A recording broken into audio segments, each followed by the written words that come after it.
1943 में बंगाल की भूमि के सुपुत्र और देश के महान स्वतंत्रता सेनानी नेताजी सुभाष चंद्र बोस ने पोर्ट ब्लेयर में पहली बार आजाद भारत का झंडा फहराने का काम किया था। तो एक प्रकार से हमारे आजादी के संग्राम का ये बहुत महत्वपूर्ण मकाम था। और इसके कई साल बाद, 8 दशक बाद, आज 30 दिसंबर को जब हम पीछे मुड़ कर देखते हैं तो बंगाल के लिए भी आज से लेकर अप्रैल तक का समय बहुत महत्वपूर्ण समय है। अप्रैल में बंगाल में विधानसभा के चुनाव होने जा रहे हैं।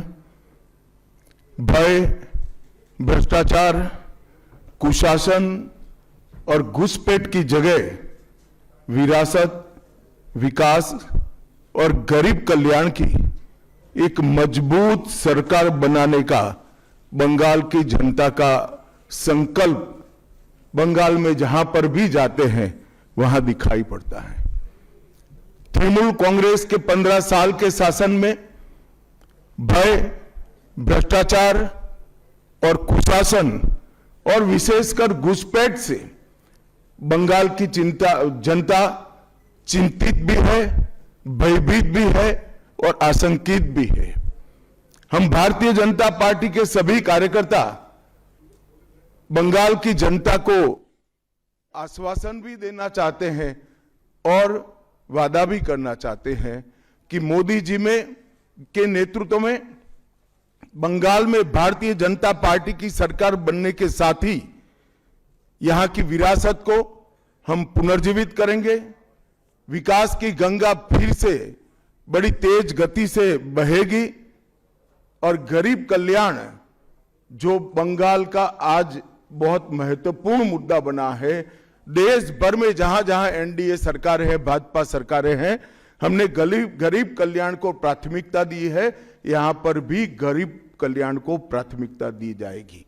और इस सब के साथ साथ एक ऐसी मजबूत राष्ट्रीय ग्रिड बनाएंगे जो बंगाल से घुसपैठ को समाप्त कर देंगी। इंसान छोड़ दीजिए, परिंदा भी पैर नहीं मार पाए, इस प्रकार की एक मजबूत ग्रिड की रचना हम करेंगे। और न केवल घुसपैठ रोकेंगे, सारे घुसपैठियों को चुन चुन कर भारत के बाहर निकालने का काम भी भारतीय जनता पार्टी की बंगाल सरकार करेगी। आज ममता बनर्जी के नेतृत्व में भ्रष्टाचार के कारण पूरे बंगाल का विकास एक प्रकार से थम गया है। मोदी जी की सारी लाभकारी योजनाएं जो पूरे देश में गरीबी का उन्मूलन कर रही है, यहां पर टोल सिंडिकेट के भेंट चढ़ चुकी हैं और हर योजना डेड एंड पर पहुंच चुकी है। 14 सालों से भय और भ्रष्टाचार ये बंगाल का पहचान बना हुआ है। बीजेपी सरकार का संकल्प 15 अप्रैल 2026 के बाद जब भाजपा सरकार बनेगी, बंग गौरव, बंग संस्कृति, उसके पुनर्जागरण की हम फिर से शुरुआत करेंगे। और विवेकानंद जी, बंकिम बाबू और गुरुवर टैगोर और श्यामा प्रसाद मुखर्जी के स्वप्न का बंगाल बनाने का हम फिर से एक बार प्रयास करेंगे।